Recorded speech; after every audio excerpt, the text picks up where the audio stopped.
Bluetooth mode.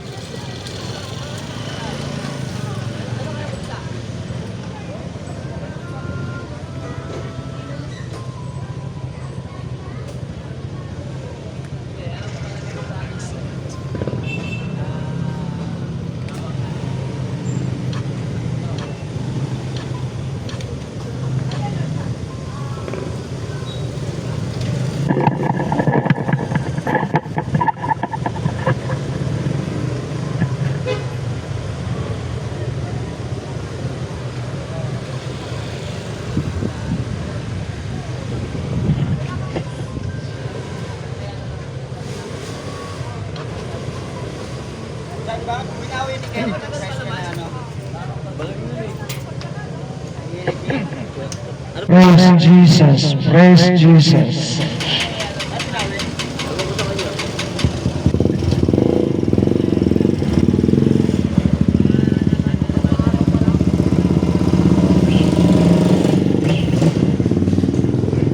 Praise Jesus.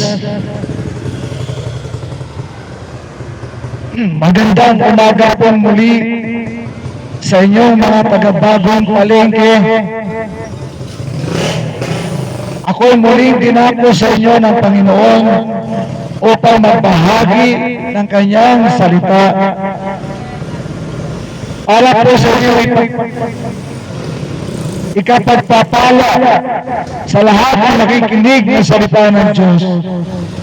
Ang pagpapala ng Panginoon ay isa sa kanila. Ako po mananalangin na, Panginoon, salamat po at muli mo kong dinako sa lugar na ito ng Bagong Palengke. Pagpalain mo po ang management ng palengke ito na nagbibigay sa akin ng pahintulot, mangaral ng iyong salita. Pagpalain mo po silang lahat, kasama ng kanilang mga pamilya at lahat ng mga nagtitinda, mga nagdaraan, mga namimili. Pagpalain mo po kami lahat ng iyong mga salita. Ano mang espiritu na hindi mula sa Holy Spirit, pinapaalis ko, inutusan ko ang bumalik sa hell in Jesus' name. At kinakalagan ko ang Holy Spirit at ang Espiritu ng salvation, repentance from sin, salvation through faith in Christ alone, ang makagawa sa amin sa lugar na ito. I command the mighty angels of God, palibutan ako sa lugar na ito, at binabalaan ko sino man ang gugulo sa gawain ito ng Panginoon. In Jesus' name, Amen. Amen.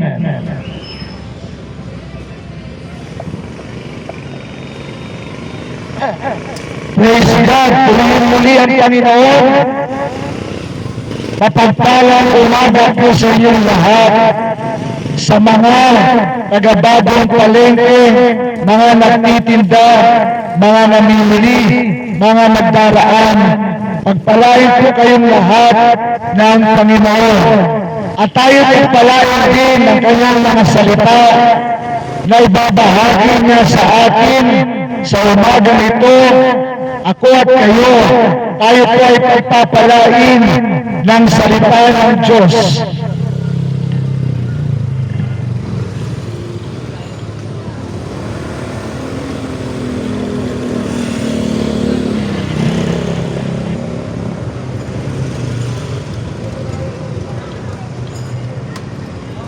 Sabi ng salita ng Diyos, ang Panginoon ay nais ibahagi ko sa inyong lahat ang salita ng Diyos sa Proverbs 22:6 na nagpapahayag.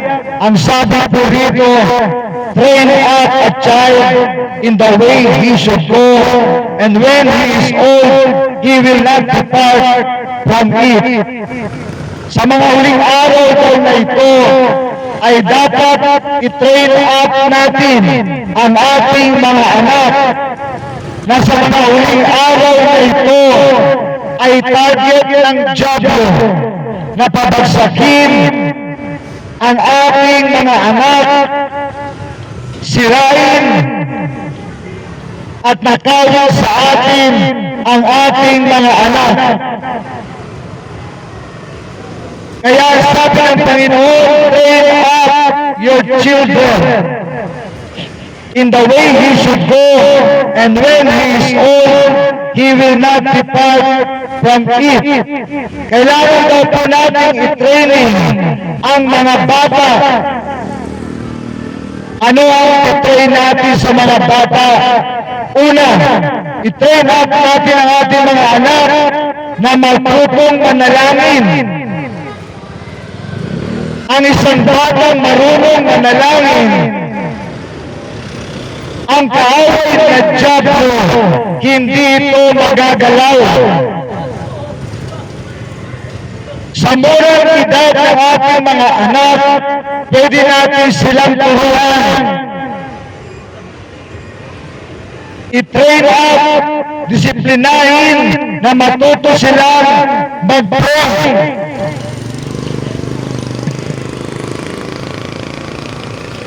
Ang mga panalangin ng mga kabataan, ng mga bata, lalo na ng mga bata, ito po ay dinadala ng kanilang mga guardian angel direkta sa Panginoong Diyos, sa kanyang trono.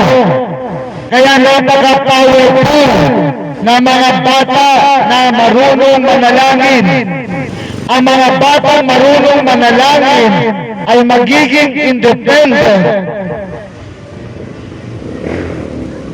At minsan tayo mga magulang, kung di natin sila may pag-pray, makakapag-pray sila sa kanilang mga sarili.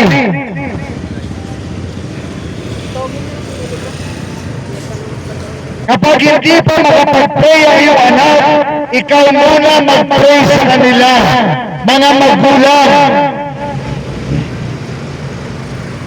Bantayan natin ang ating mga anak sapagkat target sila ni Satanas sa mga huling araw na ito.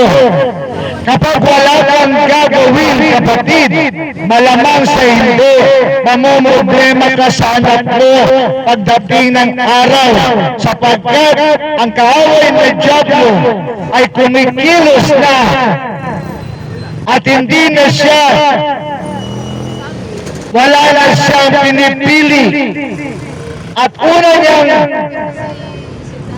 target ay ang ating mga anak, sapagkat ang ating mga anak ay musmos, walang kakayanan, dumipensa. Subalit kapag ang iyong anak ay kaya mo ng turuan manalangin, turuan mo para magkaroon siya ng depensa. Kapag hindi pa ikaw na magulang ang magprotekta at manalangin sa Panginoon upang madepensahan ang iyong anak,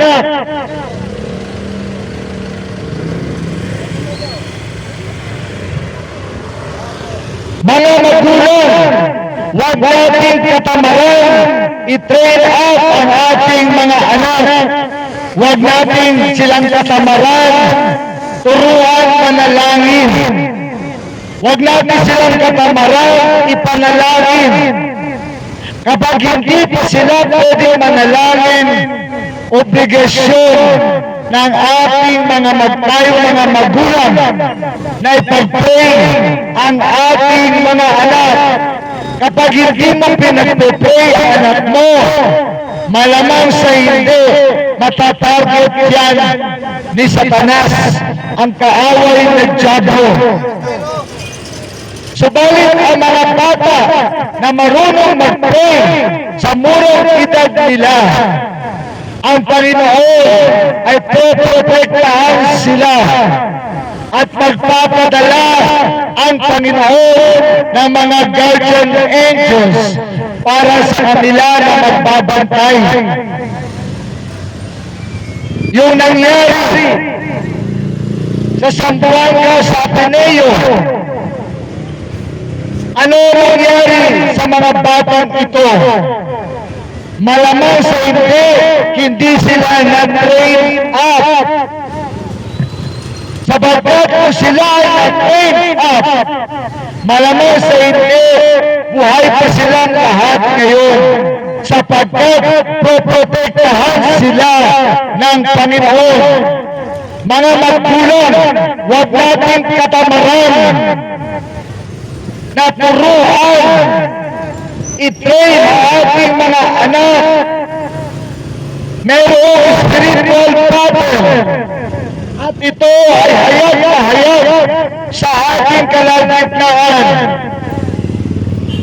Mga magulang, pag wala kang gagawin na proteksyon sa anak mo, kawawa ang anak mo, sapagkat target ni Satanas ang mga bata sa mga huling araw na ito. At wala siyang pinipili, wala siyang sinasampo. At lahat ay kanyang sisirain. Lalo na ating mga anak, sapagkat sila po ay defenseless, sapagkat sila po ay mga bata pa. Kaya nga maging ang social media ay kinukurap ng diablo upang yung ating mga anak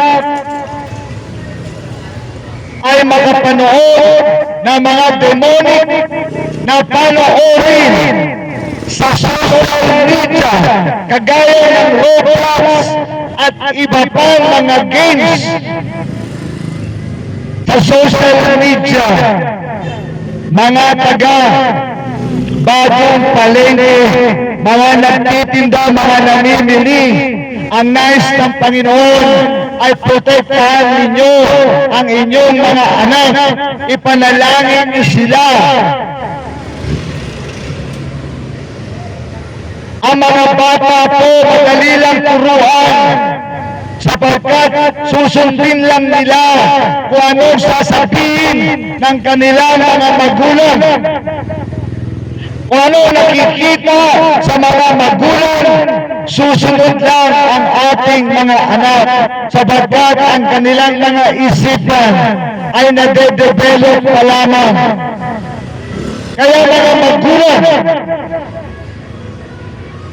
kapag ang anak mo hindi pa makapag-pray, pag-pray muna sila. Ikaw muna ang mag-pray sa anak mo at iparinig mo sa anak mo na pinag-pray mo siya. Nang sa gano'n ang anak mo, mare-register sa mind niya na yung kanyang mga magulang ay mahal siya, pinag-pray siya. Ang magulang na hindi pinag-pray ang kanilang mga anak, kulang ang pagmamahal mo sa mga anak mo. Ang pinakamagandang gagawin ng magulang sa mga anak ay yung lagi silang ipagpipray.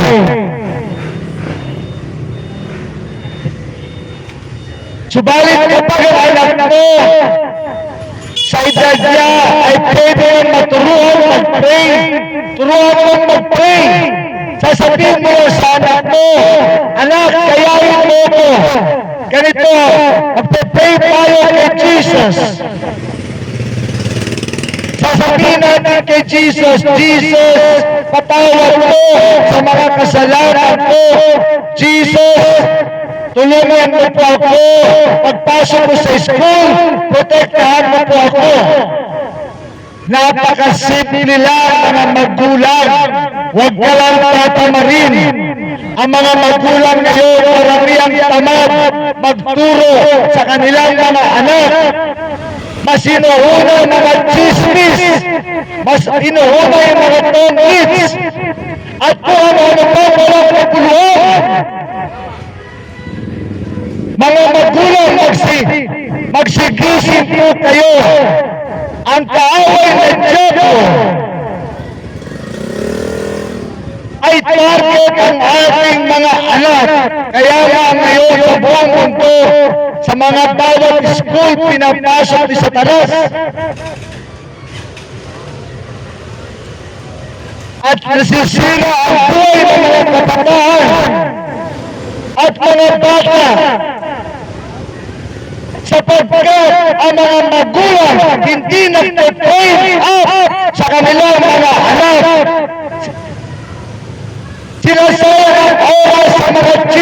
service, sinasayang mga oras sa mga tongits, sinasayang mga oras sa mga walang kapuluhan.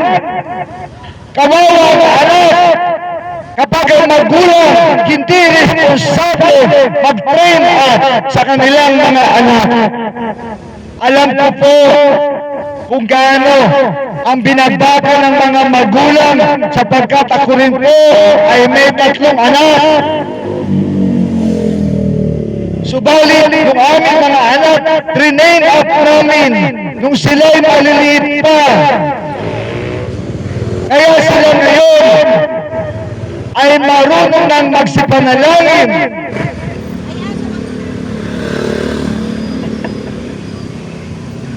Kaya kaming mga magulang ay panatag sapagkat alam namin, naturuan namin ang aming mga anak matutong mag-pray. Kapag ang isang anak matututo yung mag-pray, kapatid, sinasabi ko sa iyo, baka ikaw din na kanyang magulang ipag-pray ka din ng iyong anak.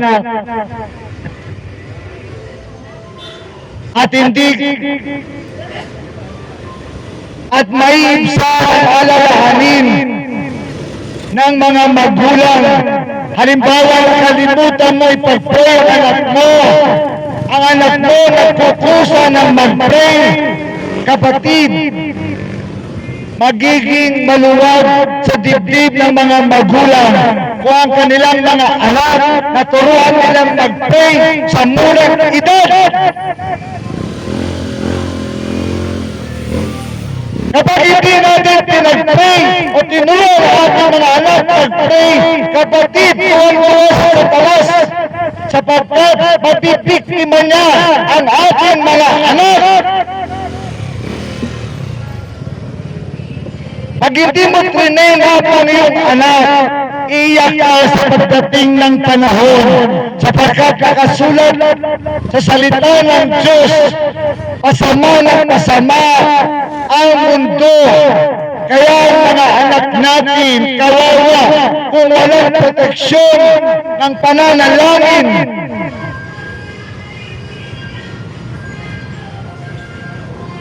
Kung hindi pa makapag-pray ang anak mo, umpisahan mo nang turuan.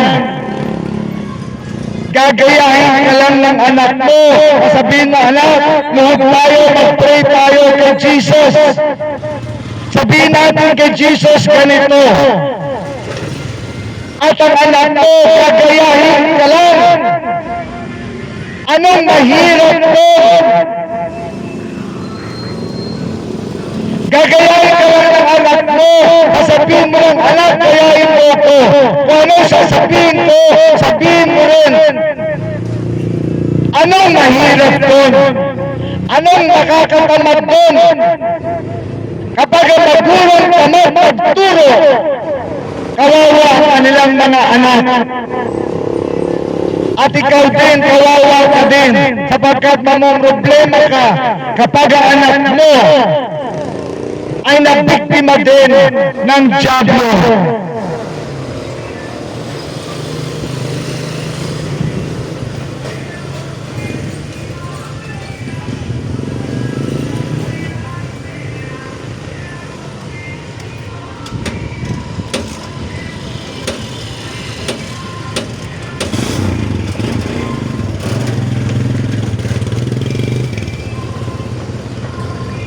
At sabi sa Lucas 18 verse 1, and he spake a parable unto them to this end, that men ought always to pray and not to faint. Ang Panginoon mismo nagsasabi, ang mga tao dapat marunong manalangin at laging manalangin.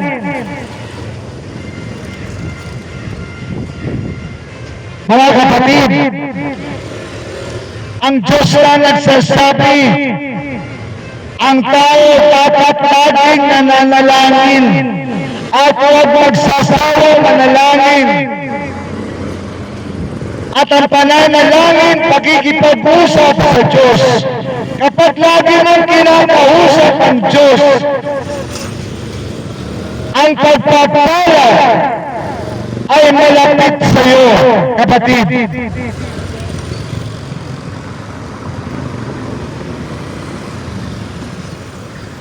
Ang sabi ng salita ng Diyos, men ought always to pray.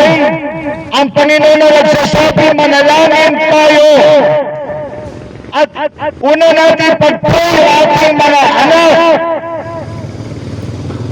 Mga magulang, huwag tayong tamad sa pagtuturo sa ating mga anak.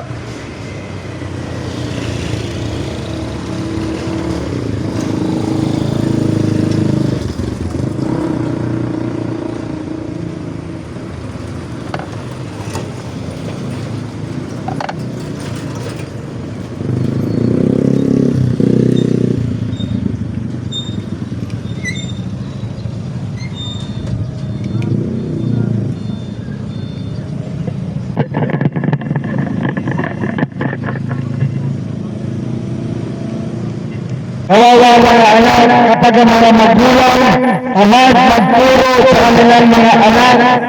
Kung ikaw hindi mo magawa ito sa anak mo, sino sa palagay mo ang gagawa nito sa anak mo? Ikaw ang magulang, ikaw ang unang responsable sa katututo ng iyong mga anak. Ilagay kayo mga magulang para ang ating mga anak ay gabayan, turuan, i-train up.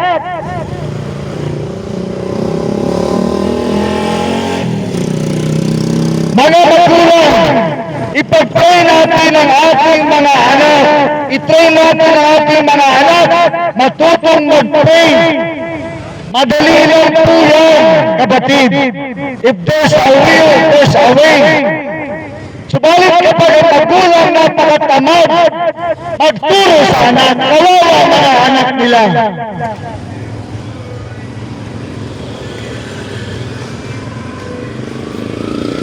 Ang unang ititrain up natin sa ating mga anak ay spiritual. Sapagkat yung physical, susunod na po yan. Spiritual, mag-pray. Merong bata sa YouTube, 5 years old, nagpe-pray na siya. Ganon ka bata, nagpe-pray na 5 years old.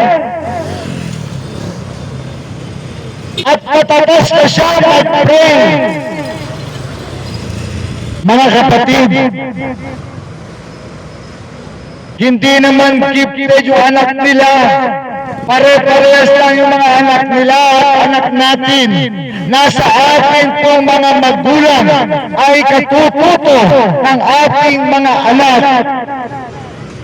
Nasa magulang yan kung siya ay magtuturo, magte-train up sa kanyang anak. Ang mga anak na tinitrain up ng magulang, lalaki silang responsable, lalaki silang maayos na bata.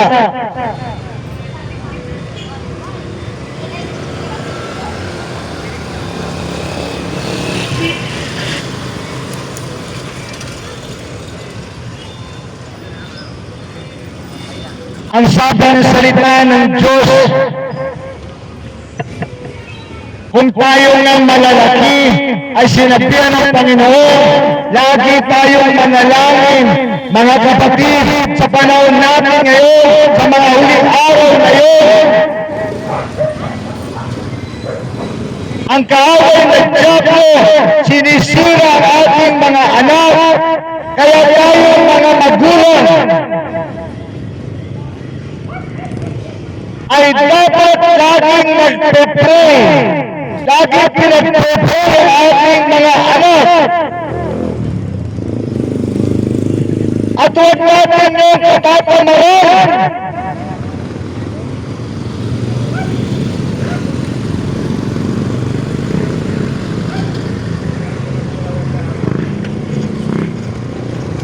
Pangalawa, ipag-train natin sa ating mga anak ang salita ng Diyos. Maganda sa mga magulang, nagbabasa pa ng salita ng Diyos at maganda basahan mo ng salita ng Diyos ang iyong mga anak. Sasabihin mo lang sa anak mo, anak, magbasa tayo ng Bible. Makinig ka. Mas maganda mga kapatid, bumili ka ng mga Bible book na pangbata, yung may mga picture. Mga magulang, it's time. Magbabatay tayo. I-train up natin ang ating mga anak. Manalangin, magbasa ng salita ng Diyos, matuto, makinig ng salita ng Diyos. At responsable tayong mga magulang. Pag tayong mga magulang na wala na sa mundong ito, tatanungin ka doon ng Panginoon sa itaas, anong ginawa mo sa iyong mga anak? Anong isasagot mo? Tatanungin ka ng Panginoon, bakit nagkaganyan ang anak mo? Hindi mo pa siya remain up. Bakit ang anak mo naging mamamatay tao? Bakit ang anak mo naging bully? Bakit ang anak mo nagnanakaw? Pananagutin tayo ng Diyos. Sapagkat tayo mga magulang ang responsable sa kinabukasan ng ating mga anak. At dahil nga ang mga magulang ay napakatamad magturo sa kanilang mga anak, kawawa yung mga anak nila. Mga magulang, pare-parehas lang po tayo. Magulang din po ako. Trinain po din ang ating mga anak sa murang edad, matutong mag-pray, matuto ng salita ng Diyos.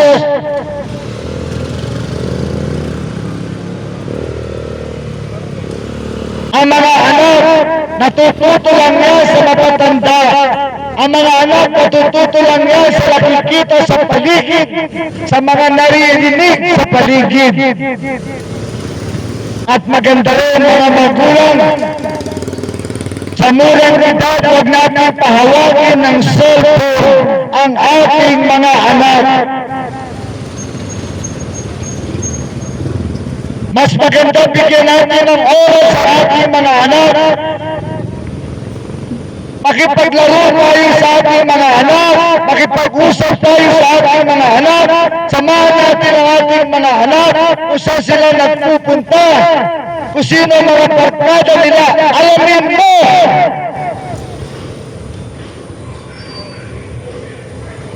Ang sa ganun, alam mo kung paano mo ipagpe-pray ang iyong anak. Kaya nga maganda sa murang edad nila, matuto na silang mag-pray. Sa murang edad nila, ay matuto na silang makapakinig ng salita ng Diyos.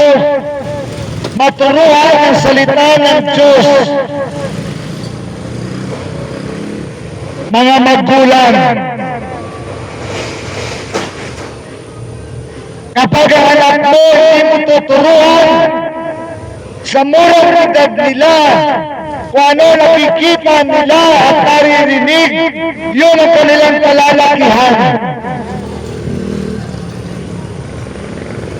Kaya kapag ang anak mo nakikita niya lagi ka nagpe-pray, ikaw na magulang lagi nagbabasa ng salita ng Diyos, ang anak mo kakayahin ka lang.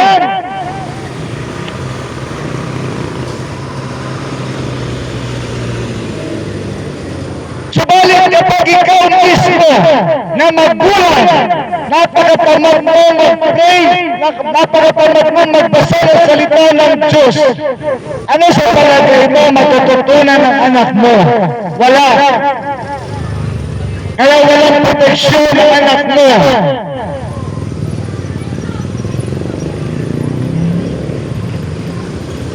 Kaya maraming mga bata nagbubuli sapagkat they are trained up. At ang mga batang bully Kapag hindi kayo nagsisi, you will go to hell. Sa palagay ko mga batang ito, na nambubuli na train up pa sila nung bata sila, hindi po.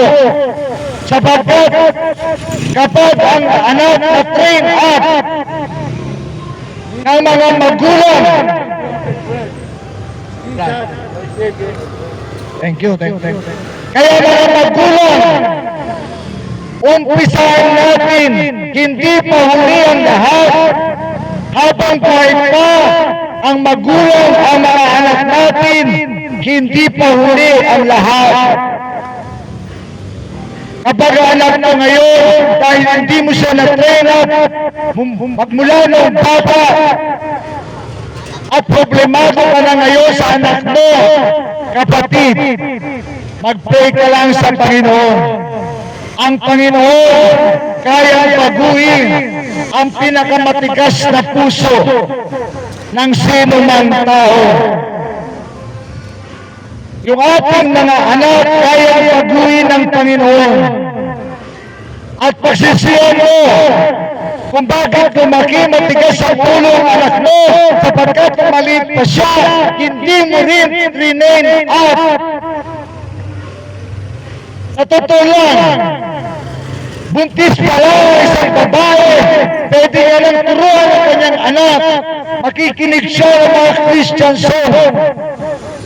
Lalo na kapag meron siyang earphone, yung kanyang napapakinggan diretso sa tiyan, mapapakinggan ng kanyang anak, at yung anak niya, ano mapapakinggan? Mga Christian song, mga papuri sa Diyos. Kaya yung anak mo, paglabas yan, magiging mapagpuri din yan sa Panginoon. Mga magulang, pangatlong ituturo natin sa ating mga anak, magpuri sa Panginoon, magpasalamat sa Panginoon. Hayaan mo ituro mo sa anak mo, bata pa siya, mahalin niya ang Diyos, magpasalamat siya sa Diyos.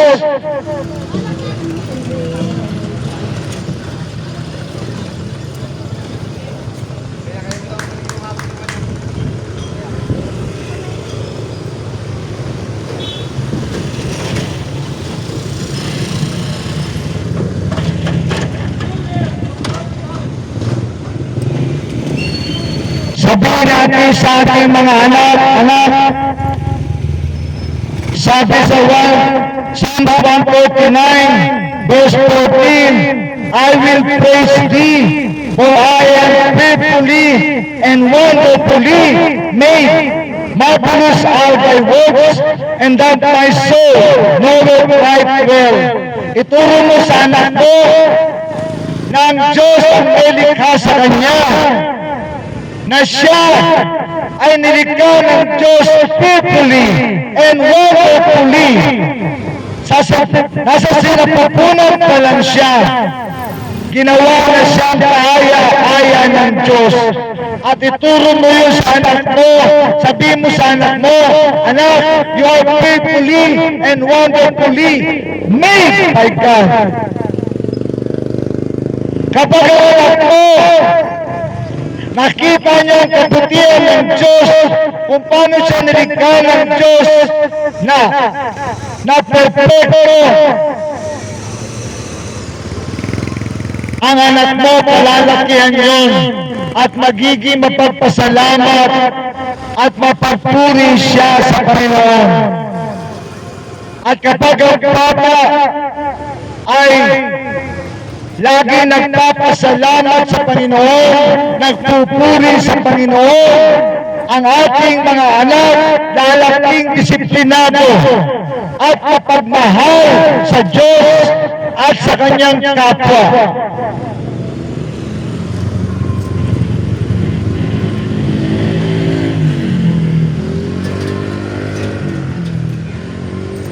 Ituro din natin sa ating mga anak ang mahalin ang Diyos.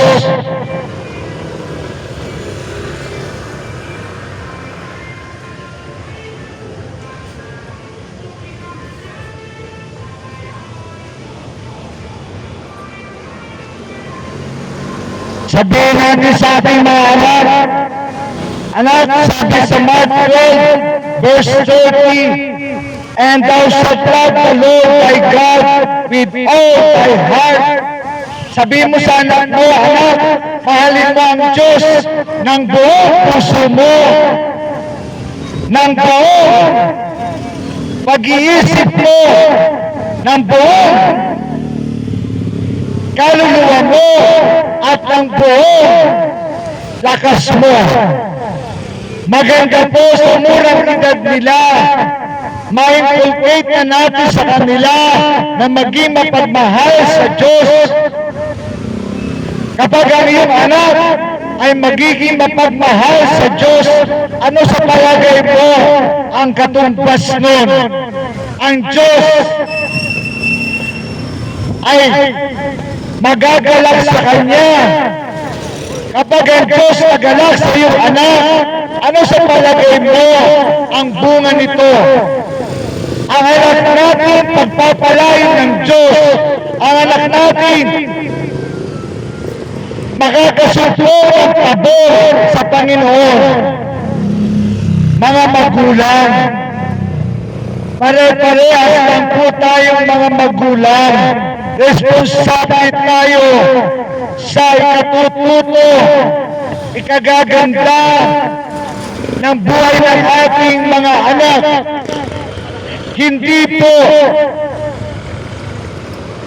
Hindi po ang unang purpose natin ay ang ating mga anak makapag-aral sa mga magagandang school.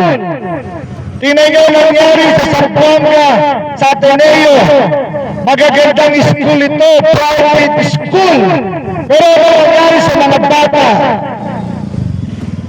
Hindi garantiya na magandang school. Maganda rin ang kinabukasan ng anak mo.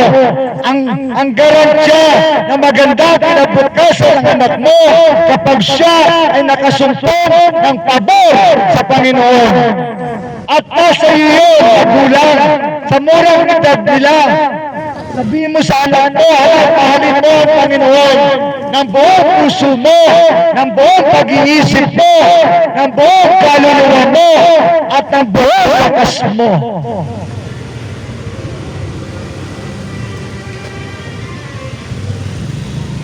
At pagkatapos, ituro mo sa anak mo, magmahal ng kapwa niya. Love thy neighbor. Ang anak natin, kapag natutong magmahal sa kapwa nila, hindi yan magiging bully. Hindi yan nangbubuli. Ito mga kabataan na nangbubuli. Sapagkat hindi sila naturuan sa murang edad nila na igawan ang kapwa nila, pahalin ang kapwa nila, respetuhin ang kapwa nila. Kaya mga magulang, please, turuan natin ang ating mga anak na mahalin ang Diyos at mahalin ang kapwa nila. Sabihin natin sa ating mga anak, yung kapwa mo, mamahalin mo kung paano kami minamahal ng mga magulang mo.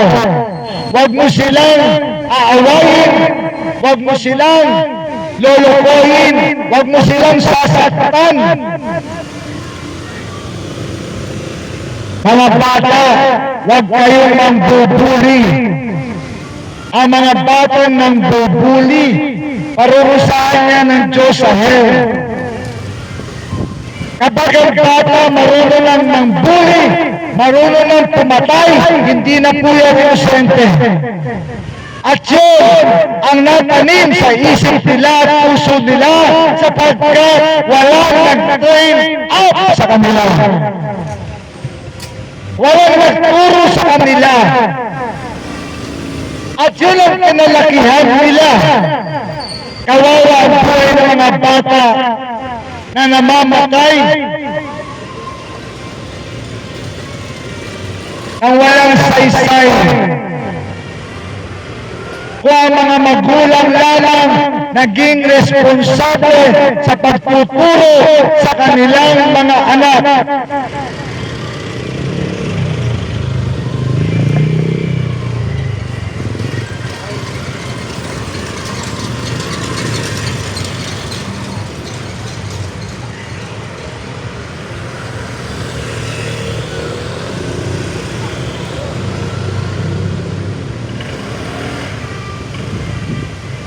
Maganda rin ang ating mga anak dalhin natin sa church.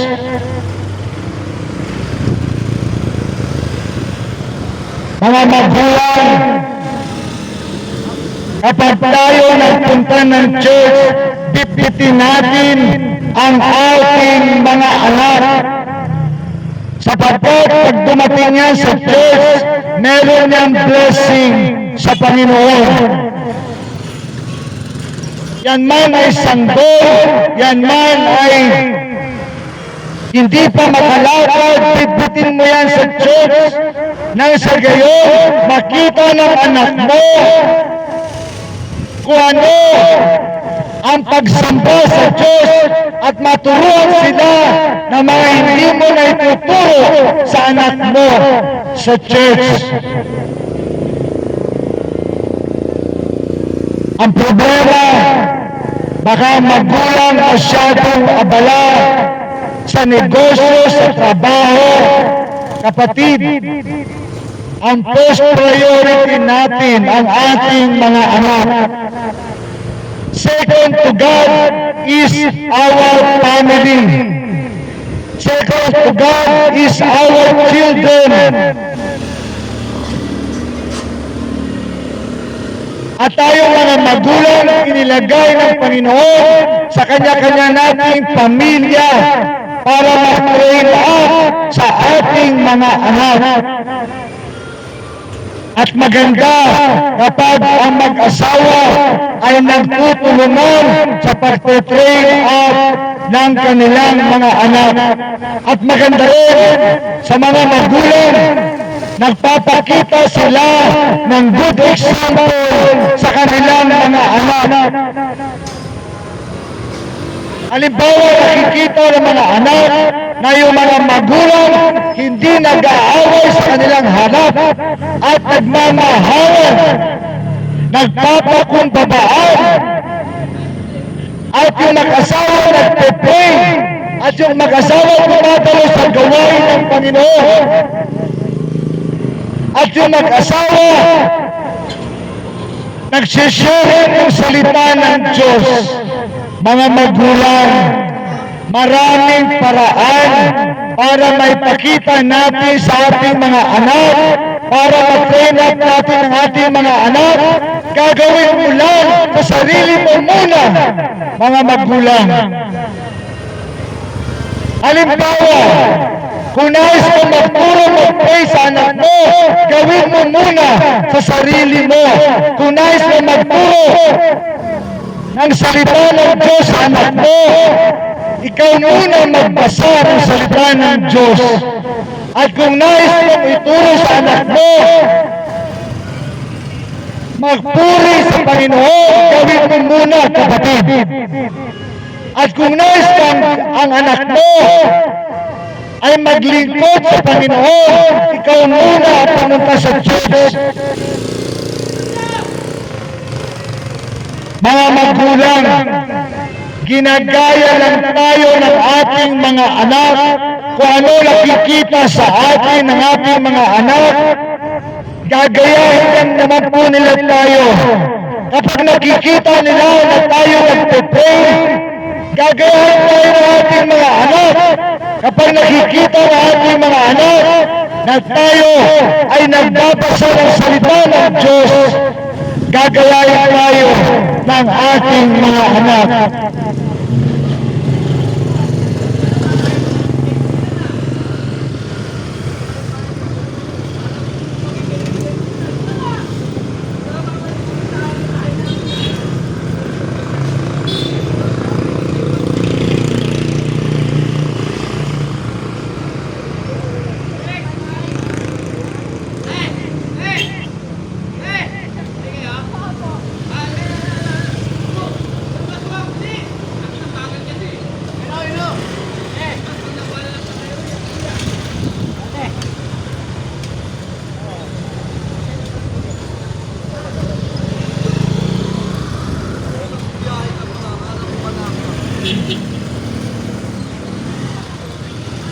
Ano sabi sa Hebrews chapter 10, verse 25, huwag natin kaliligtaan ang pagdalo sa gawain ng Panginoon, lalo na't alam mo na lalapit na ang pagbabalik ng Panginoon.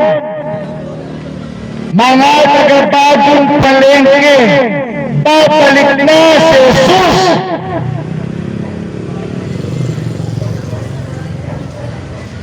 Na tayo po ay nasa mga huling araw na babalik na si Jesus sa ayaw at sa gusto natin, nakahanda ka man o hindi, may pakialam ka man o wala, babalik na si Jesus. Nasa sa iyo yun kung maghahanda ka o hindi ka maghahanda.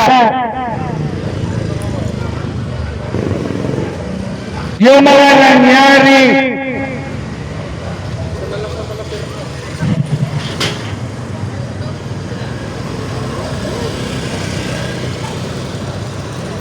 ituro rin natin sa ating mga anak yung katotohanan. Yung katotohanan, huwag tayong magtuturo sa ating mga anak ng kasinungalingan. Ang ituro mo sa anak mo, magtuturo ko na rin lang, turuan mo siya ng katotohanan. Ang sabihin mo sa anak mo, anak, isa lang magpagligtas, si Jesus Christ. Kapag mali-mali ang tinuturo mo sa anak mo, yun ang kalalakihan nila. Kapag mali ang tinuro mo dyan tagapagligtas, hindi yan maliligtas, mapupunta yan sa hell. At baka makita kayong parehas doon. Subalit, kapag ang tinuro mo sa anak mo ang katotohanan, parehas kayo mapupunta sa heaven. At si Jesus na nagsabi, ako ang daan, ako ang katotohanan, ako ang buhay. Walang makaparoroon sa Ama, kundi sa pamamagitan ko. Huwag po tayo magtuturo ng kung ano sa ating mga anak. Pag hindi po yung katotohanan, huwag mong gagawin yan sa anak mo. Kawawa ang anak mo. Ang iba nagtuturo sa anak nila ng ibang tagapagligtas. Kapatid, kawawa ang anak mo. Ay tuturo mo lang sa anak mo ang katotohanan. Pagkasinungalingan, huwag mong ituturo sa anak mo. Kawawa ang anak natin kapag hindi katotohanan ang may tuturo natin sa kanila.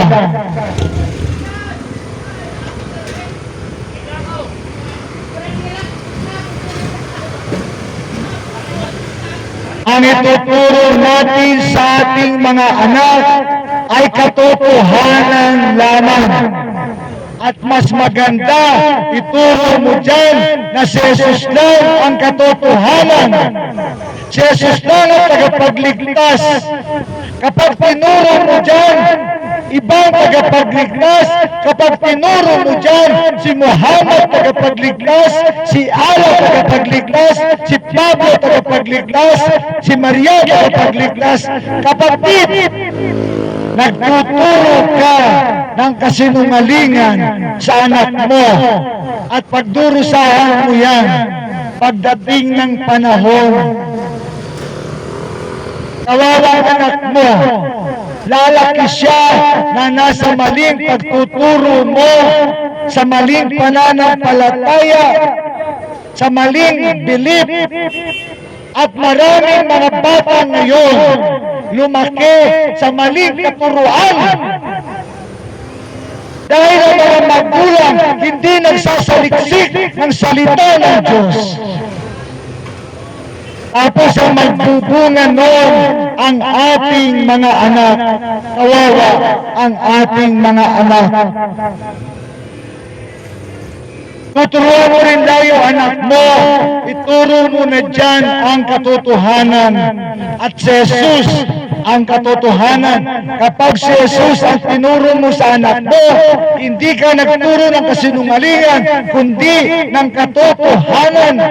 Sabihin mo sa anak mo, anak, isa ang tagapagligtas, si Jesus, wala nang iba.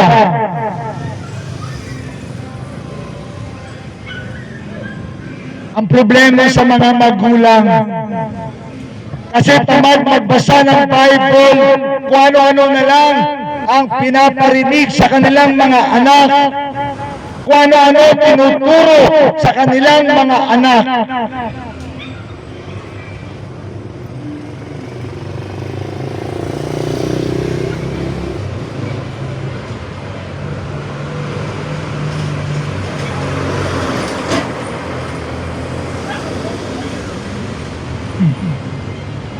At ituro din natin sa ating mga anak sa panahon natin ngayon.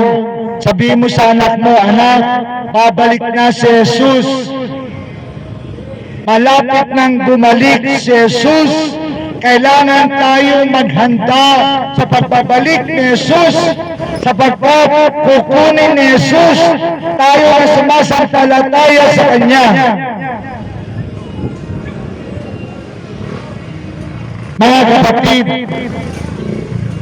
yung naranasan kahapon sa Nepal, sa China, sa Tibet, na mga pagbuho ng lupa, maraming namatay. Mga kapatid, palatandaan niya. Isa lang niya sa palatandaan na si Jesus ay babalik na. Kapag hindi ka pa naniwala, kapatid, mapapahamak ka.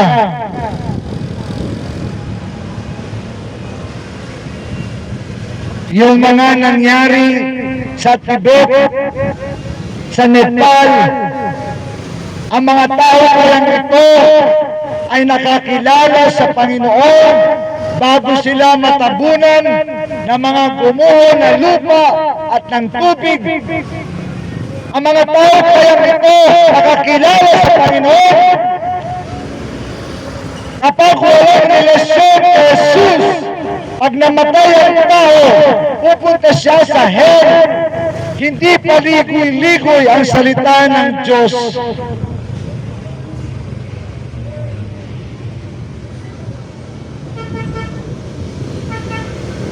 Without Jesus, without heaven. No Jesus, no heaven.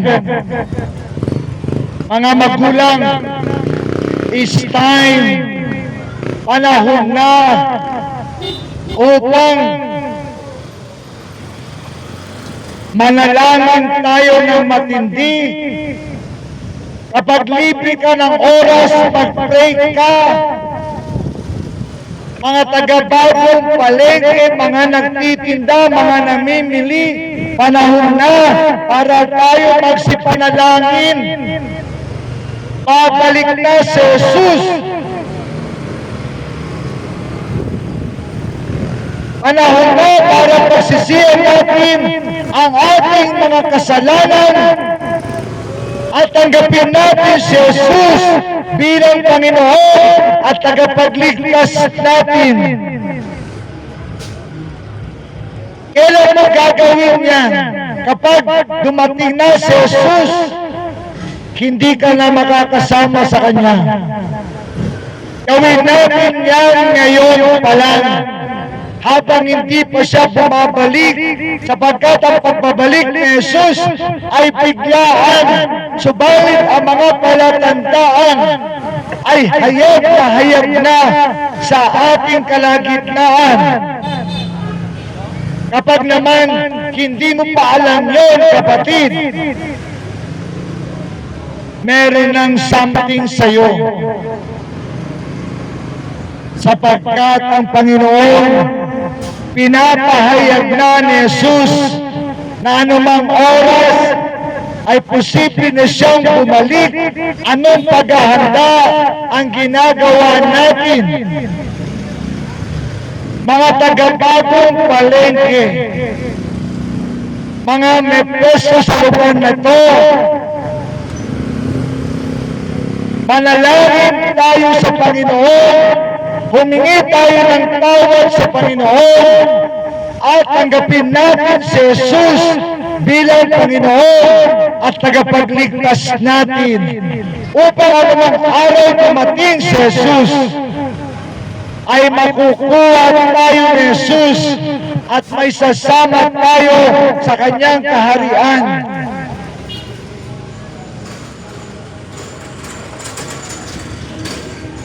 Ang tao laging huli kung umaksyon.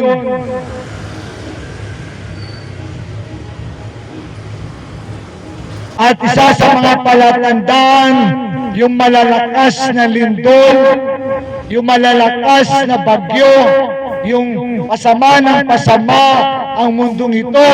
Mga kapatid, Jesus is coming soon.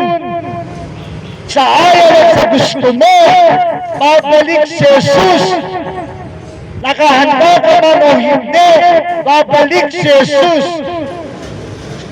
Gusto mo na sumama sa Kanya o hindi, babalik si Jesus. Hindi tayo laging aantayin ng Panginoon. Ang gusto ng Panginoon, marami siyang maisama sa Kanyang kaharian sa langit. Marami siyang maisama sa the rapture of the church. Subalit ang mga tao, walang ginagawa na paghahanda. Kaya malalaman natin na mas lalong malapit na ang pagbabalik ng Panginoon. Jesus is coming back soon. Jesus is coming back soon. Jesus is coming back soon. Kapag hindi mo yan alam, kapatid, you are living foolishly. Ang taong hindi alam na babalik na si Jesus ay mangmang, sapagkat si Jesus pinapakita na sa atin ang lahat ng senyales na babalik na siya. Mga kapatid, mahal tayo ng Panginoon, kaya pinapakita sa atin ng Panginoon na babalik na siya. Ngayon, kung wala kang ginagawa paghahanda, kapatid, lumalakad ka sa kamangmangan, lumalakad ka sa kahambugan, lumalakad ka sa kapalaluan. Ang dapat gawin ng tao, magpakumbaba sa Diyos. Pagsisihan ang kanilang mga kasalanan at tanggapin si Jesus bilang Panginoon at tanging nilang tagapagligtas.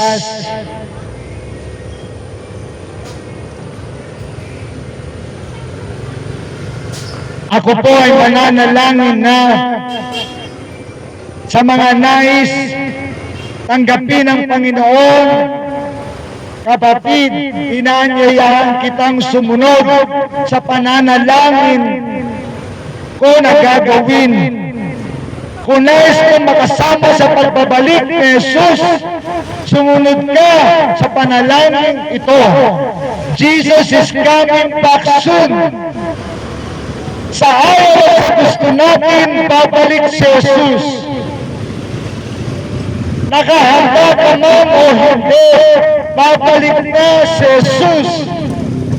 Jesus is coming back soon.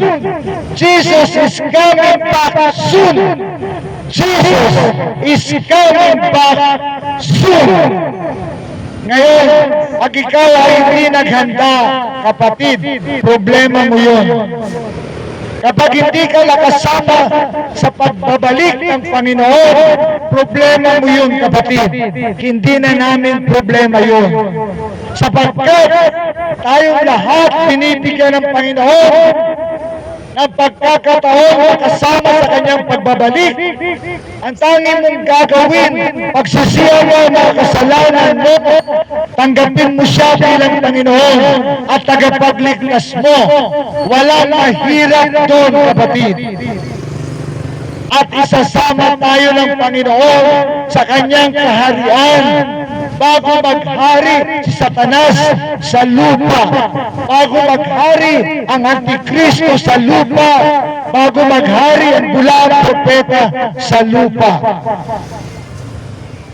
Itong taon sa mga maiiwan sa lupa, 7 taon silang nagtitiis. 7 taon silang nagtitiis ng impyerno sa lupa. Sa Great Tribulation period, ipaparanas sa mundong ito kung paano ang impyerno sa lupa. Kapatid, kung gusto mo sa 7 years tribulation, nasa sa iyo lang, kapatid.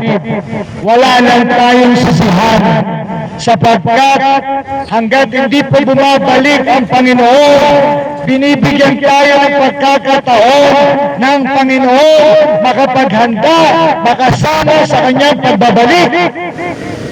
Anumang oras, anumang araw, babalik na sa Jesus.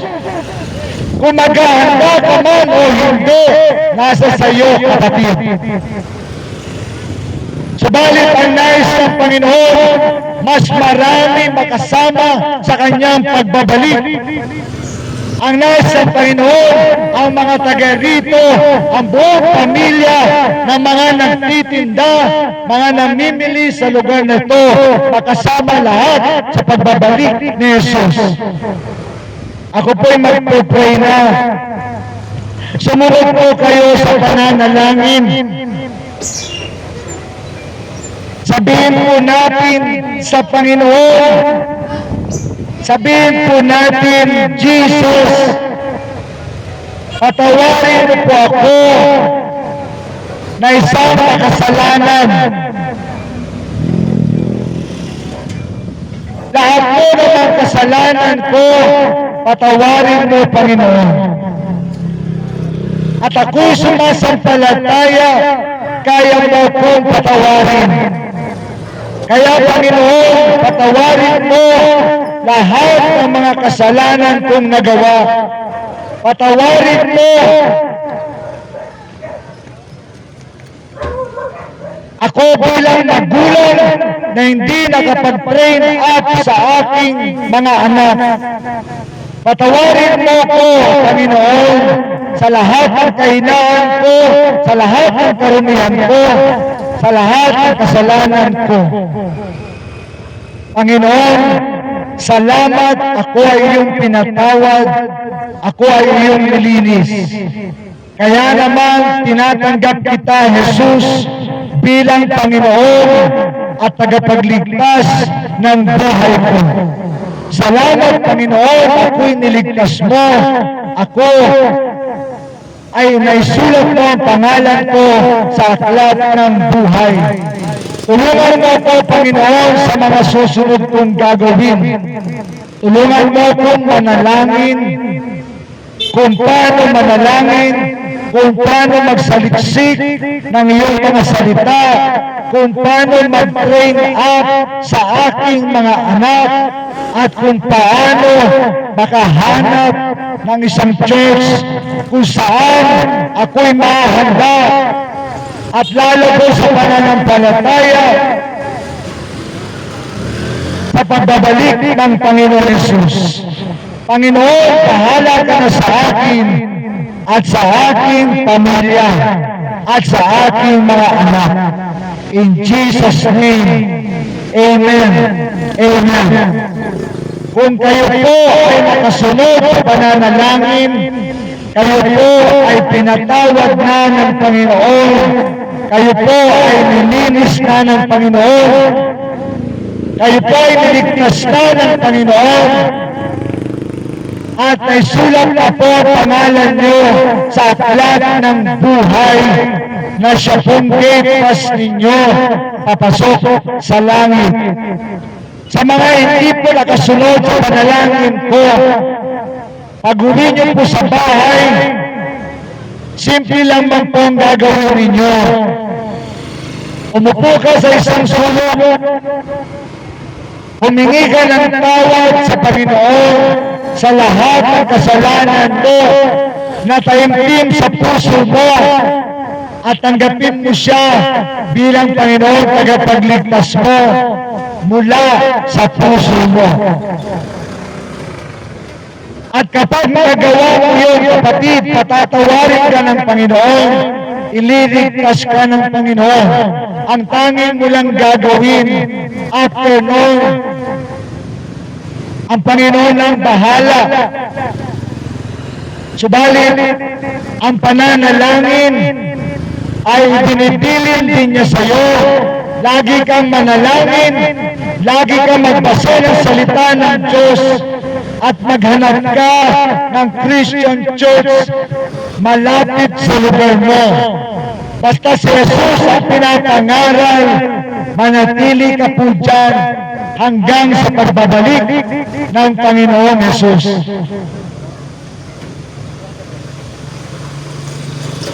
Ako po'y mananalangin na para sa inyong lahat. Panginoon, salamat po. Ako'y dinako mo sa lugar na to at natapos po ako sa pagpapahayag ng mabuting balita. Panginoon, dalangin ko sila na mga tumanggap sa iyo. Alalayan mo sila, tulungan mo sila, Panginoon. Sa kanilang pananalangin, sa kanilang pagbabasa ng salita ng Diyos, at sa kanilang paghanap ng church na madadaluhan. At sa kanila, Panginoon, na hindi pa tumanggap pagdating sa bahay, Panginoon, tulungan mo sila na magsisi sa kanilang mga kasalanan, tanggapin ka, Jesus, bilang Panginoon at tagapagligtas nila. Panginoon, dinadalangin ko din ang mga nagtitinda, ang mga namimili, ang mga nagdaraan.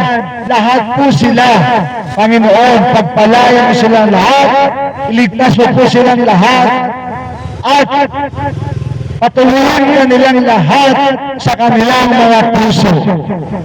Ikaw na po bahala sa kanilang lahat.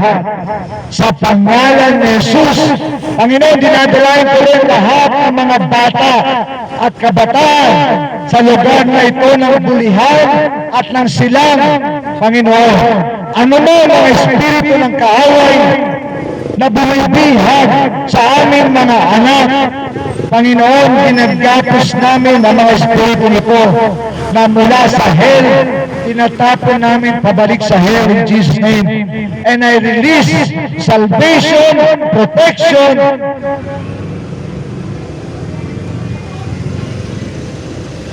training sa aming mga anak, sa lahat ng bata at kabataan, ng bulihan, ng silang, Panginoon. In Jesus' name, amen. Amen. God bless you all, and shalom.